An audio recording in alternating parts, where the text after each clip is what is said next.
Mr. Speaker, when I speak about India's approach to the world, the United States occupy a special place. I know. Our relations are of great importance to all of you. Every member of this Congress has a deep interest in it. When defense and aerospace in India grow, industries in the state of Washington, Arizona, Georgia, Alabama, South Carolina, and Pennsylvania thrive.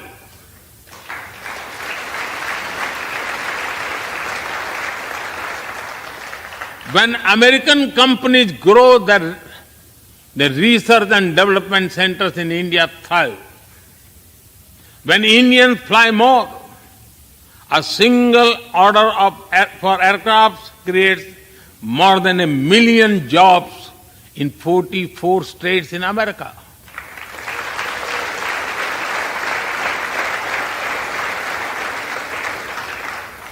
When an American phone makers invest in India, it creates an entire ecosystem of jobs and opportunities in both countries. When India and US work together on semiconductors and critical minerals, it helps the world in making supply chains more diverse, resilient, and reliable.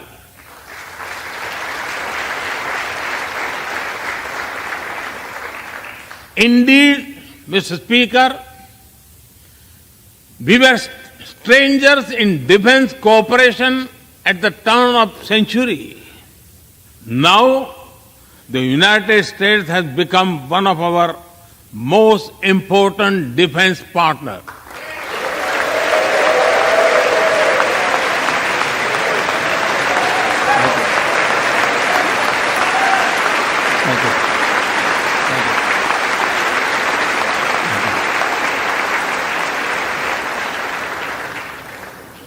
Today, India and the US are working together in space and in the seas, in science and in semiconductors, in startups and sustainability, in tech and in trade, in farming and finance, in art and artificial intelligence, in energy and education, in healthcare and humanitarian efforts. I can go on and go on, but to sum up it, I would say the scope of our cooperation is endless. The potential of our synergies is limitless, and the chemistry in our relations is effortless.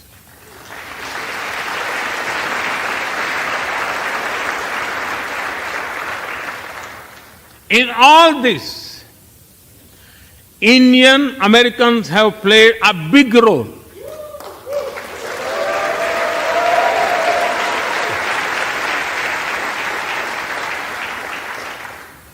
They are brilliant in every field, not just in spelling bee.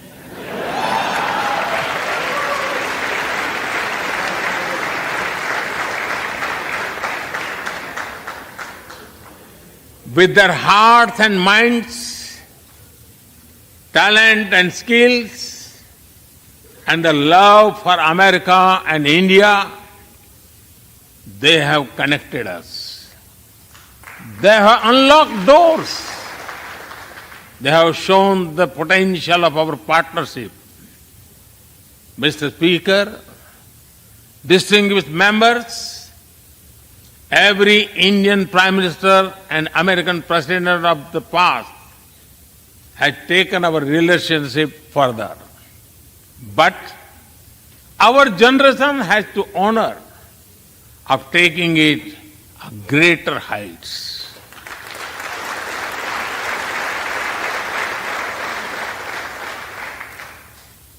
I agree with President Biden that this is a defining partnership of this country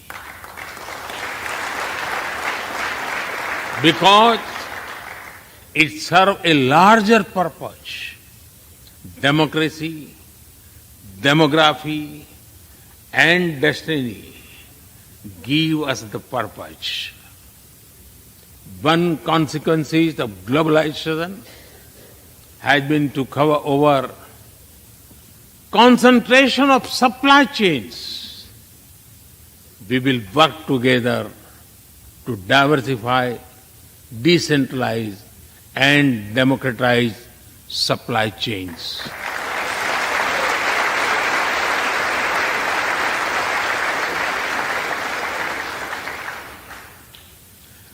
Technology will determine the security, prosperity, and leadership in the 21st century.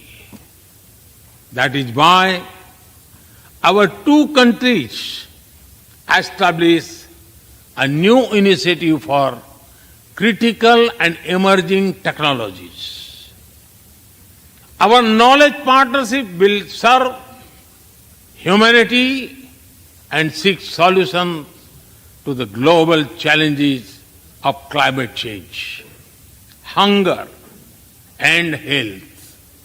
Mr. Speaker and distinguished members, the last few years have seen deeply disruptive developments. With the Ukraine conflict, war has returned to Europe.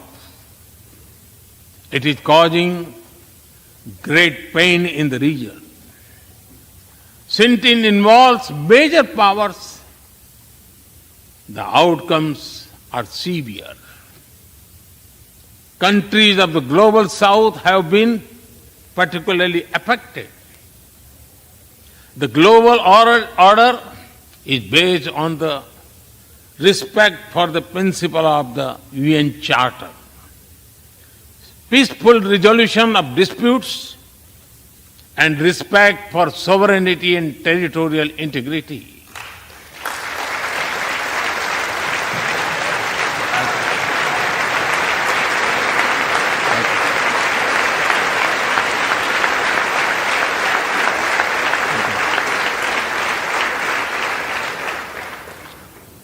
As I have said directly and publicly, this is not an era of war.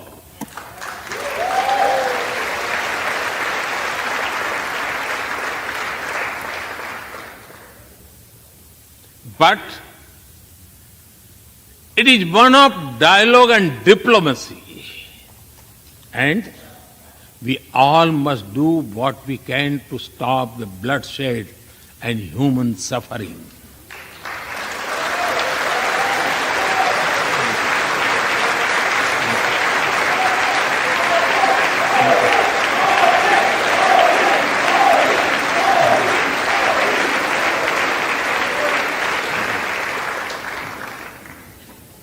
Mr. Speaker, the dark clouds of coercion and confrontation are casting their shadow in the Indo-Pacific.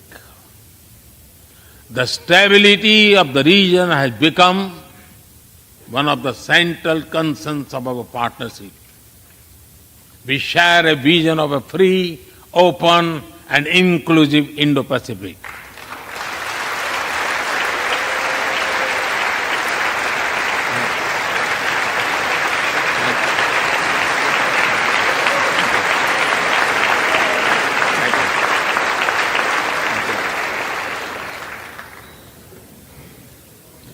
Connected by secure seas, defined by international law, free from domination, and anchored in ASEAN centrality.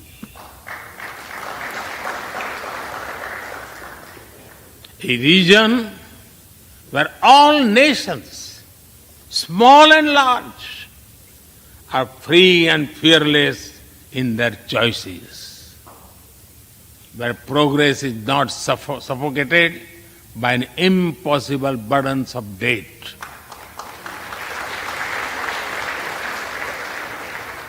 Where connectivity is not leveraged for strategic purposes, where all nations are lifted by the high tide of shared prosperity.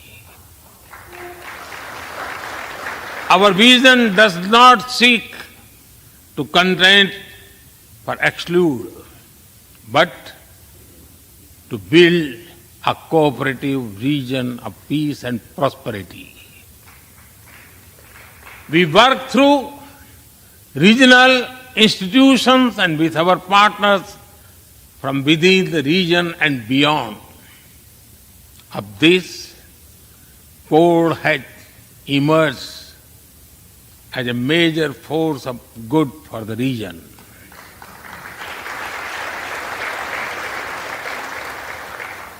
Mr. Speaker, more than 2 decades after 9/11 and more than a decade after 26/11 in Mumbai, radicalism and terrorism still remain a pressing danger for the whole world. These ideologies keep taking new identity and forms, but their intentions are the same. Terrorism is an enemy of humanity, and there can be no ifs and buts in dealing with it.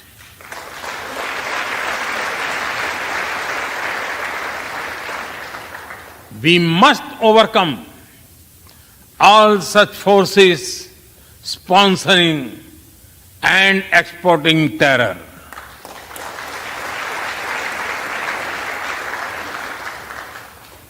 Mr. Speaker, COVID-19's biggest impact was the human loss and suffering it caused. I wish to remember Congressman Ron Wright and the staff members who lost their lives to COVID. As we emerge out of the pandemic, we must give shape to a new world order. Consideration, care, and concern are the need of the hour. Giving a voice to the global south is the way forward. That is why I firmly believe that the African Union be given full membership of G20.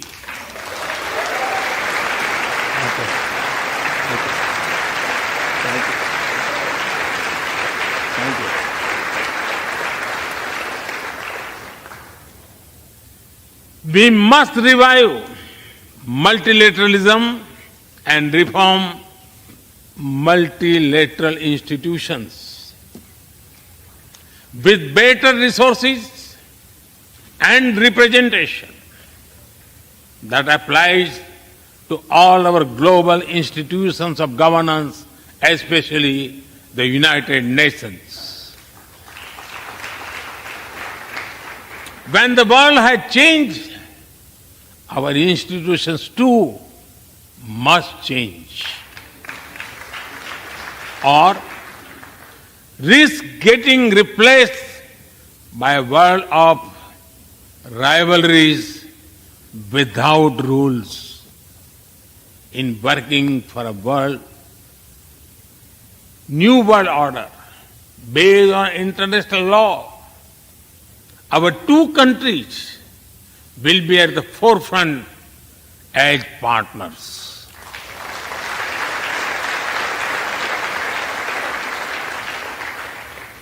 Mr. Speaker and distinguished members, Today, we stand at a new dawn in our relationship that will not only shape the destiny of our two nations, but also that of the world.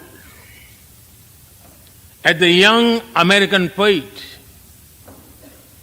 Amanda Gorman has expressed, when day comes, we step out of the shade. Aflame and unafraid, the new dawn blooms as we free it. For there is always light if only we are brave enough to see it.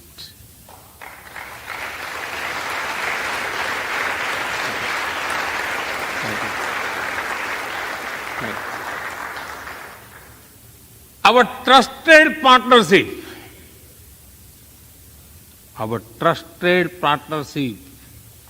is like the sun in this new dawn that will spread light all around.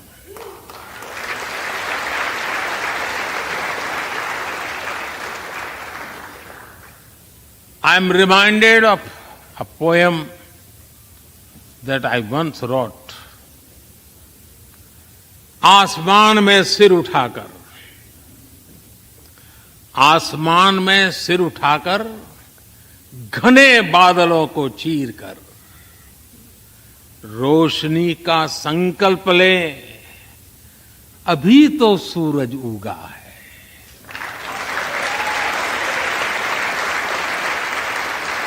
अभी तो सूरज उगा है। दृढ़ निश्चय के साथ चलकर हर मुश्किल को पार कर घोर अंधेरे को मिटाने अभी तो सूरज उगा है।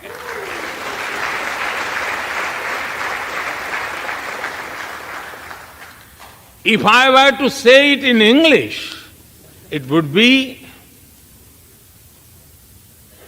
rising its head in the skies, piercing through the dense clouds with the promise of light. The sun has just risen, armed with a deep resolve, overcoming all the odds to dispel the forces of darkness. The sun has just risen.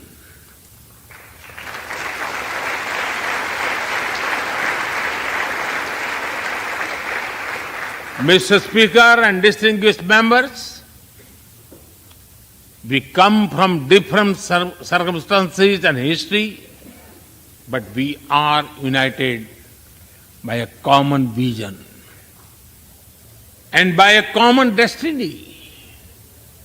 When our partnership progresses, economic resilience increases, innovation grows, science flourishes, knowledge advances, humanity benefits, our seas and skies are safer, democracy will shine brighter, and the world will be a better place.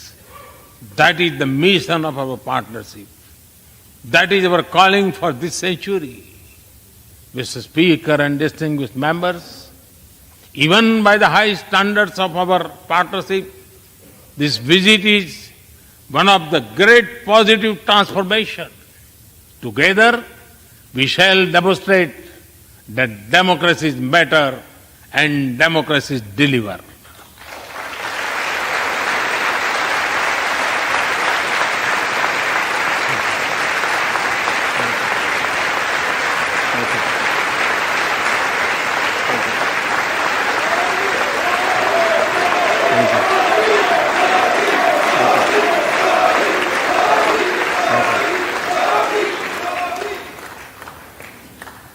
I count on your continued support to the India-US partnership. When I was here in 2016, I said that our relationship is primed for a momentous future. That future is today.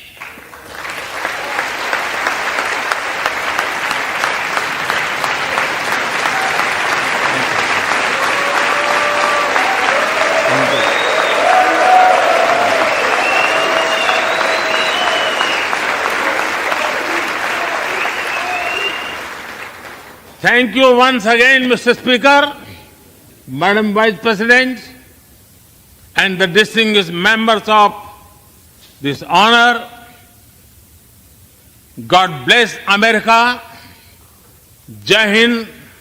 Long live India-US friendship. Thank you.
Members of Congress, I have the high privilege and distinct honor of presenting to you His Excellency Narendra Modi, the Prime Minister of the Republic of India.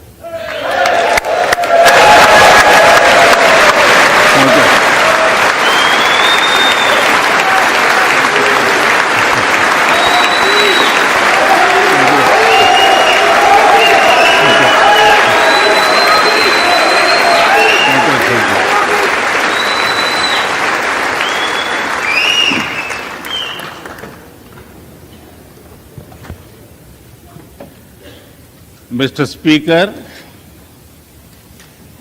Madam Vice President, distinguished members of the US Congress, ladies and gentlemen, Namaskar.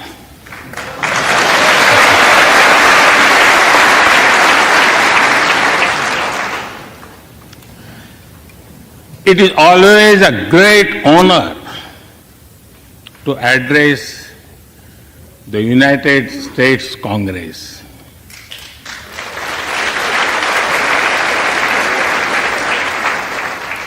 It is an exceptional privilege to do so twice.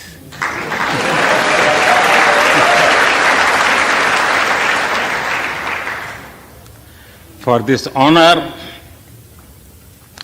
I extend my deepest gratitude on behalf of the 1.4 billion people of India.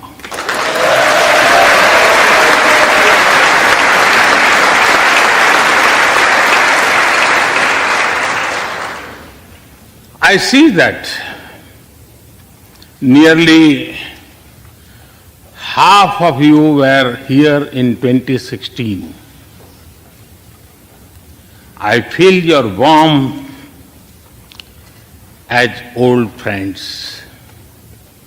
I can also see the enthusiasm of a new friends in the other half.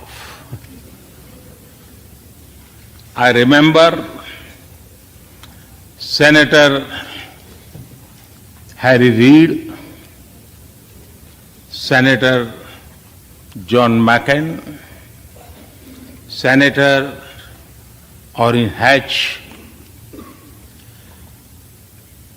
Elijah Cummings, Elsie Hastings, and others who I met here in 2016 and who are sadly no longer with us.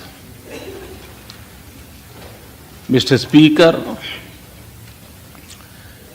standing here 7 Junes ago, that is the June when Hamilton swept all the awards, I said that the hesitations of history were behind us. Now, when our era is at a crossroads, I am here to speak about our calling for this century.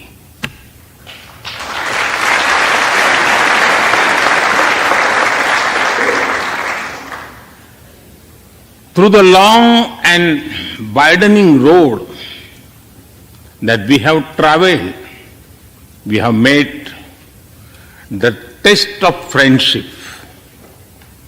A lot has changed since I came here 7 summers ago.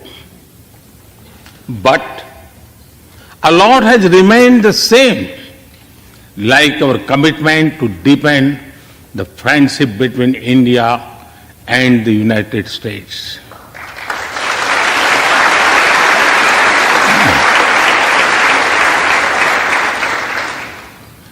In the past few years, there have been many advances in AI, artificial intelligence. At the same time, there have been even more momentous development in another AI, America and India.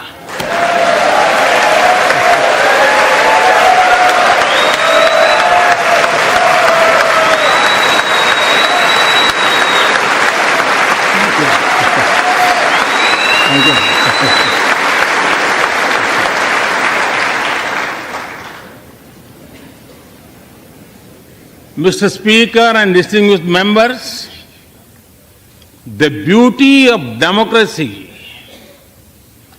is the constant connect with the people, to listen to them and feel their pulse. And I know this takes a lot of time, energy, effort, and travel.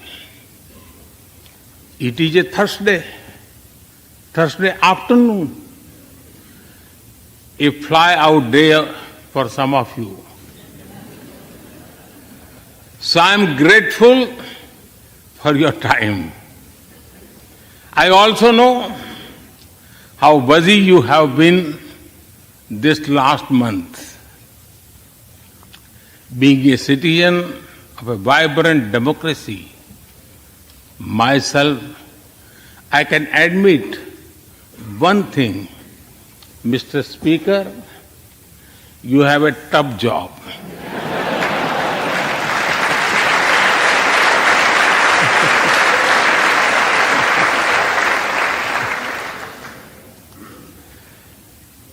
I can relate to the battles of patience, persuasion, and policy. I can understand the debate of ideas and ideology. But I am delighted to see you come together today to celebrate the bond between world's two great democracies, India and the United States. Thank you.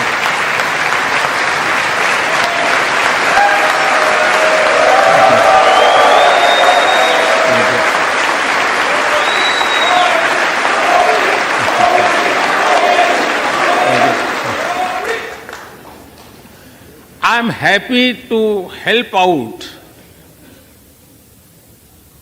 I am happy to help out whenever you need a strong bipartisan consensus.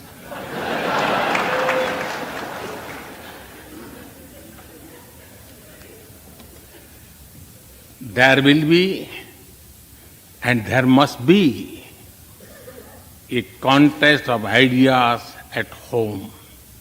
But we must also come together as one when we speak for our nation.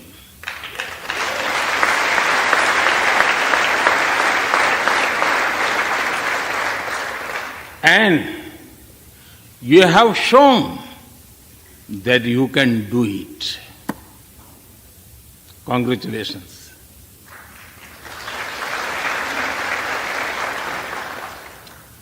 Mr. Speaker, the foundation of America was inspired by the vision of a nation of equal people. Throughout your history, you embrace people from around the world and you have made them equal partners in the American dream.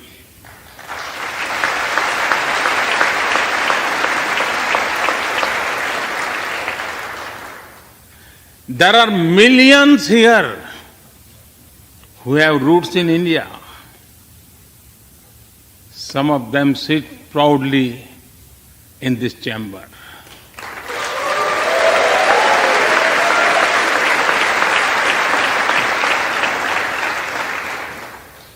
And there is one behind me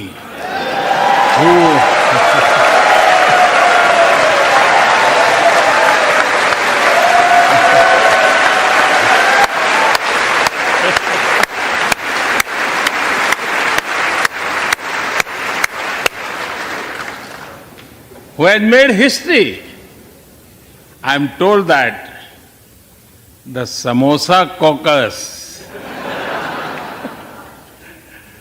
is now the flavor of the house. I hope it grows and brings the full diversity of Indian cuisine here.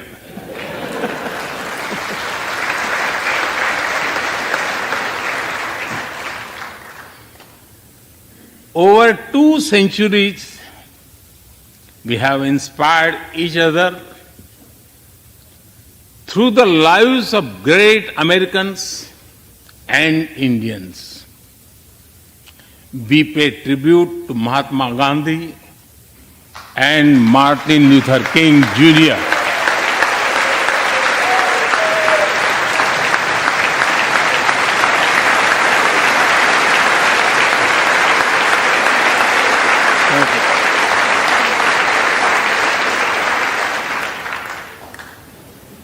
We also remember many others who work for liberty, equality, and justice. Today, I also wish to pay heartfelt tribute to one of them, Congressman John Lewis.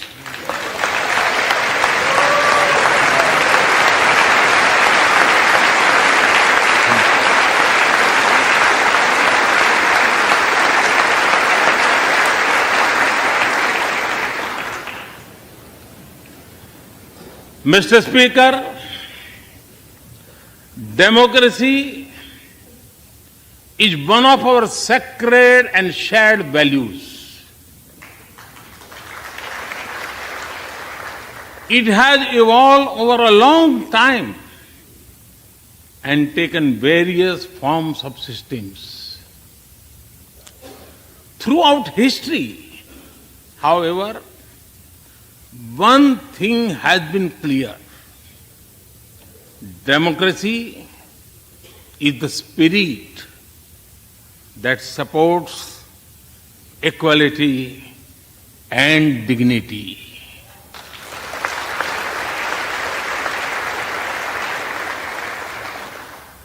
Democracy is the idea that welcomes debate and discourse. Democracy is the culture that gives wings to thought and expression. India is blessed to have such values from times immemorial. In the evolution of the democratic spirit, India is the mother of democracy.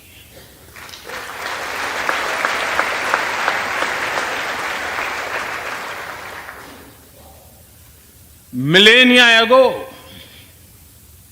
our oldest scripture says, Ekam Sat Vipra Bahudha Vadanti.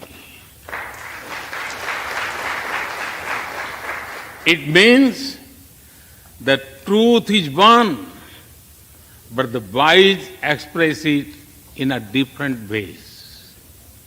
Now, the US is the oldest and India the largest democracy. Our partnership augurs well for the future of democracy.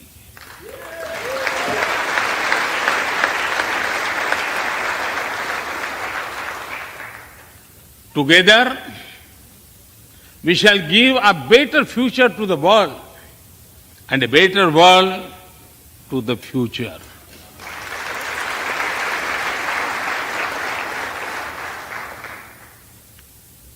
Mr. Speaker, last year, India celebrated 75 years of its independence. Every milestone is important, but this one was a special. We celebrated a remarkable journey of over 75 years of freedom after 1,000 years of foreign rule in one form or another. This was not just a celebration of democracy, but also of diversity. Not just of constitution, but also of its spirit of a social empowerment. Not just of our competitiveness and cooperative federalism, but also of our essential unity and integrity.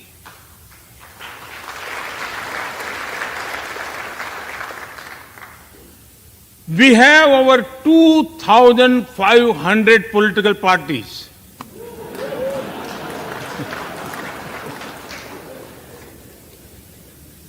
Yes, you heard that right. 2,500. About 20 different parties govern various states of India.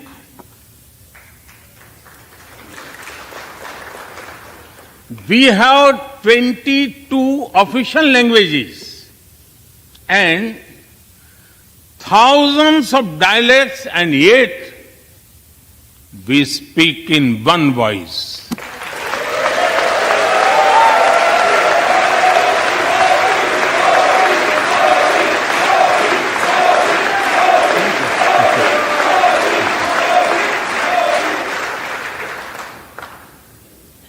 Every 100 miles, our cuisine changes. From dosa to aloo paratha, and from Srikhand to Sandesh, we enjoy all of these. We are home to all faiths in the world, and we celebrate all of them.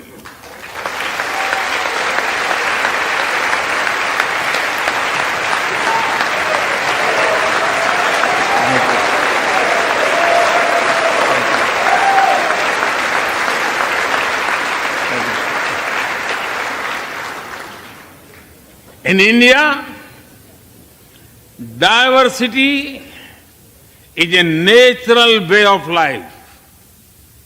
Today, the world wants to know more and more about India. I see that.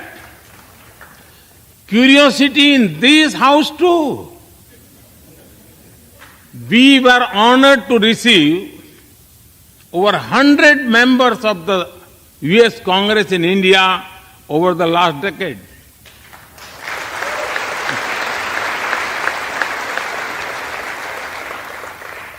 Everyone wants to understand India's development, democracy and diversity. Everyone wants to know what India is doing right and how. Among close friends, I am happy to share the same. Mr. Speaker, when I first visited the US as a Prime Minister, India was the 10th largest economy in the world. 10th. Today, India is the 5th largest economy.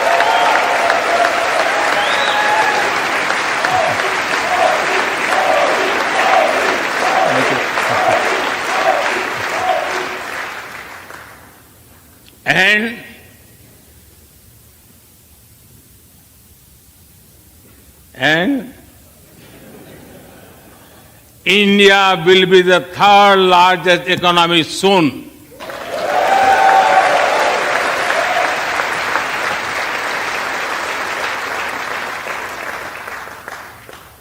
We are not only growing bigger, but we are also growing faster. When India grows, the whole world grows.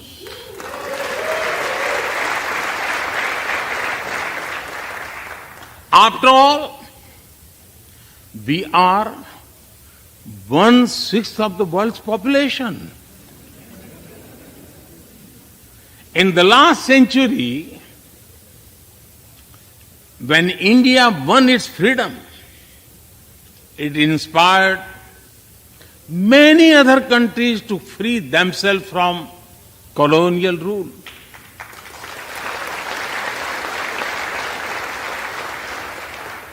In this century, when India sets benchmark in growth, it will inspire many other countries to do the same.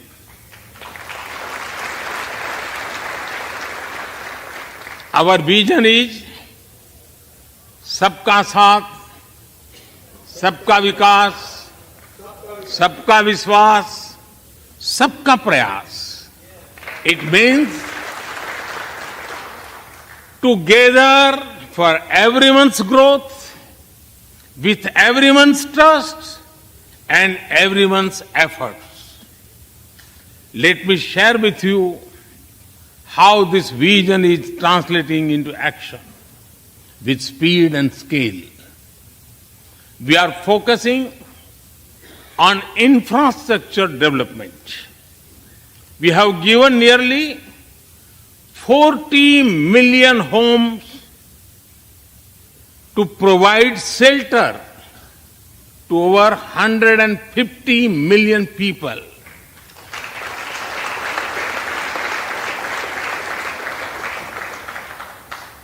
That is nearly 6 times the population of Australia.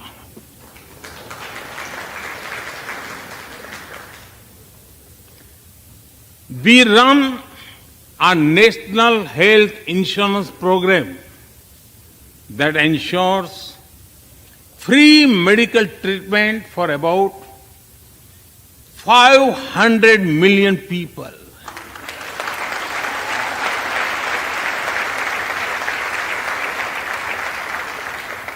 $500 million people, that is greater than the population of South America. We took banking to the unbanked with the world's largest financial inclusion drive. Nearly 500 million people benefited. This is close to the population of North America. We have worked on building Digital India. Today, there are more than 850 million smartphones and internet users in the country.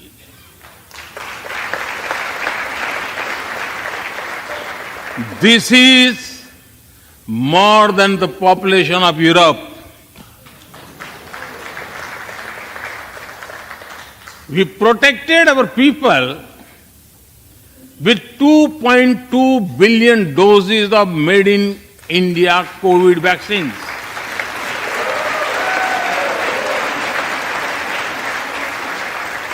And that too free cost.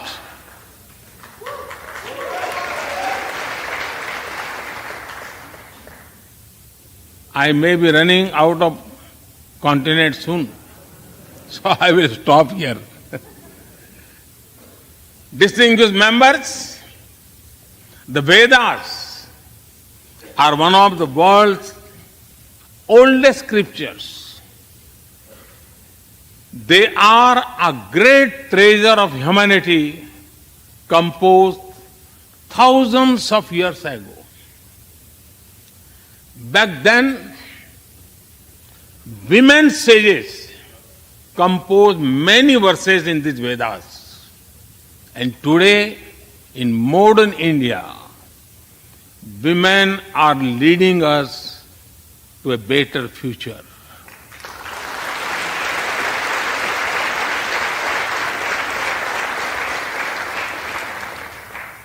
India's vision is not just of development which benefits women. It is of women-led development where women lead the journey of progress.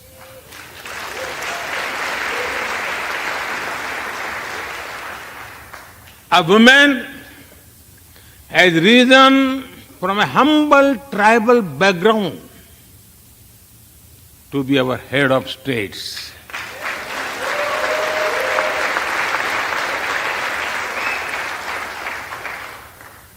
Nearly 1.5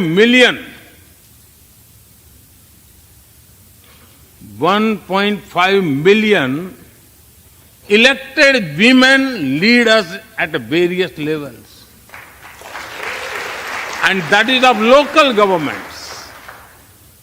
Today, women serve our country in the Army, Navy, and Air Force. India also has the highest percentage of women airline pilots in the world.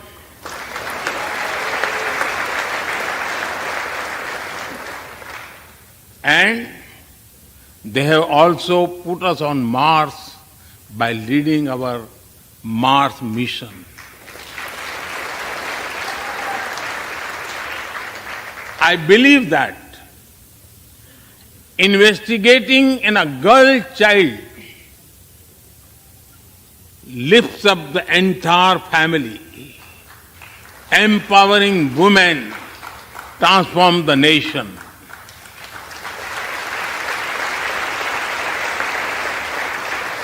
Mr. Speaker, India is an ancient nation with a youthful population. India is known for its traditions, But the younger generation is also making a hub of technology, be it creative reels on Insta or real-time payments. Coding or quantum computing, machine learning or mobile apps, fintech or data science, the youth of India are a great example of how a society can embrace latest technology. In India, technology is not about innovation, but also about inclusion. Today, digital performance are empowering the rights and dignity of people while protecting privacy. In the last 9 years, over 1 billion people got a unique digital biometric identity connected with their bank accounts and mobile phones. This digital public infrastructure helps us reach citizens within seconds with financial assistance. 850 million people receive direct benefit financial transfers into their accounts. 3 times a year, over 100 million farmers receive assistance in their bank accounts at the click of a button. The value of such transfer has crossed $320 billion. And we have saved over $25 billion in the process.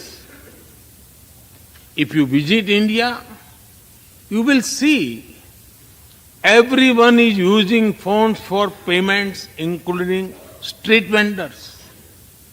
Last year, out of every 100 real-time digital payments in the world,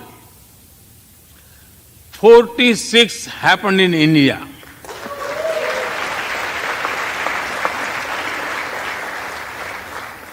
Nearly 400,000 miles of optical fiber cables and cheap data have ushered in a revolution of opportunities. Farmers check weather updates. The elderly get social security payments. Students access scholarships. Doctors deliver telemedicine. Fishermen check fishing grounds, and small businesses get loans with just a tap on their phones. Mr. Speaker, a spirit of democracy, inclusion, and sustainability defines us. It also shapes our outlook to the world. India grows while being responsible about our planet. We believe, Mata Bhumihi Putro Aham Prithviya. This means the earth is our mother and we are her children. Indian culture deeply respects the environment and our planet.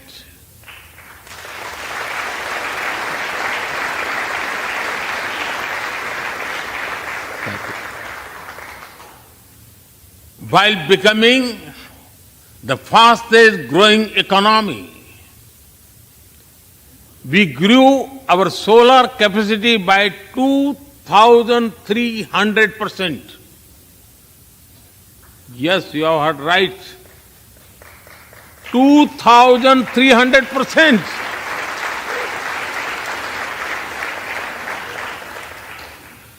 We became the only only G20 country to meet its Paris commitment.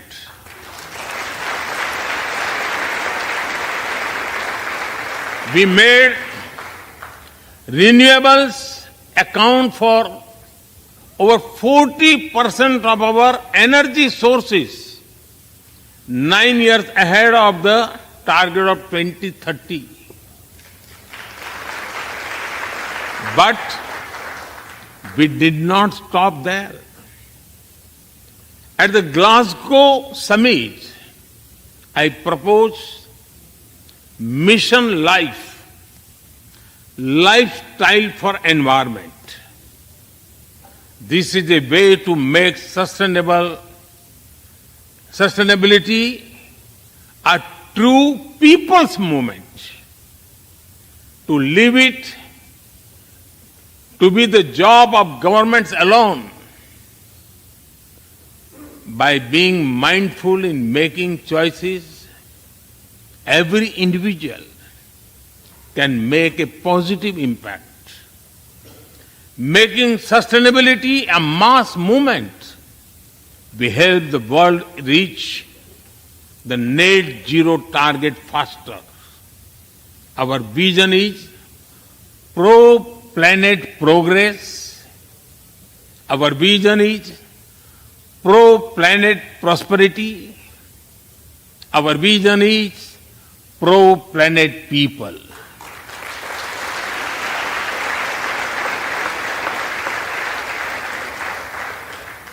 Mr. Speaker, we live by the motto of Vasudhaiv Kutumbakam, or the world is one family.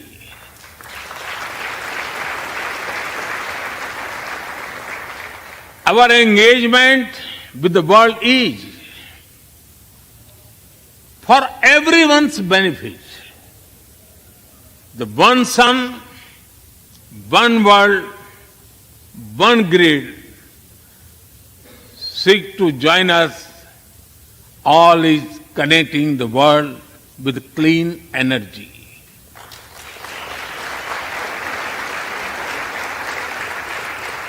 One Earth, One Health is a vision for global action to bring quality health care to everyone, including animals and plants.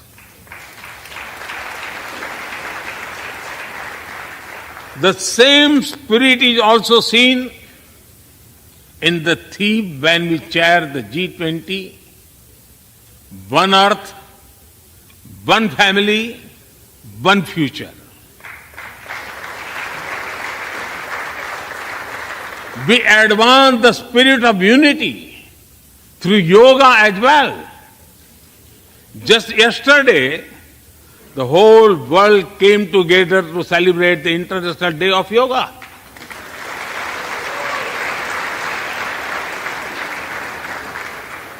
Just last week, all nations joined our proposal at the UN to build a memorial wall to honor the peacekeepers.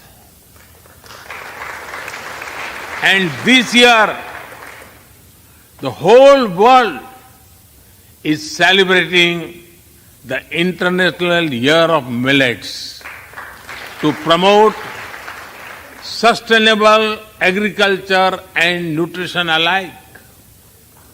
During COVID, we delivered vaccines and medicines to over 150 countries.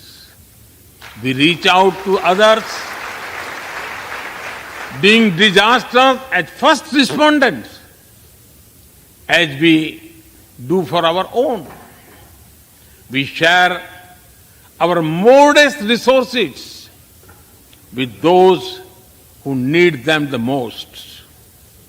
We build capabilities, not dependencies.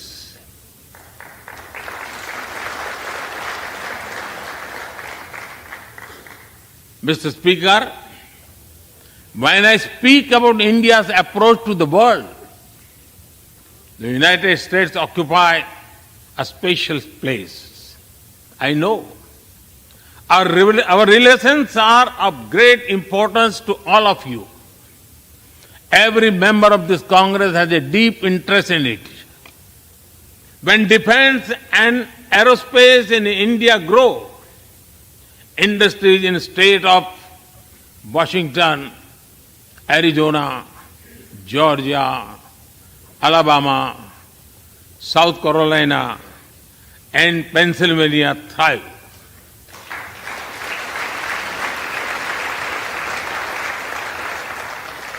When American companies grow their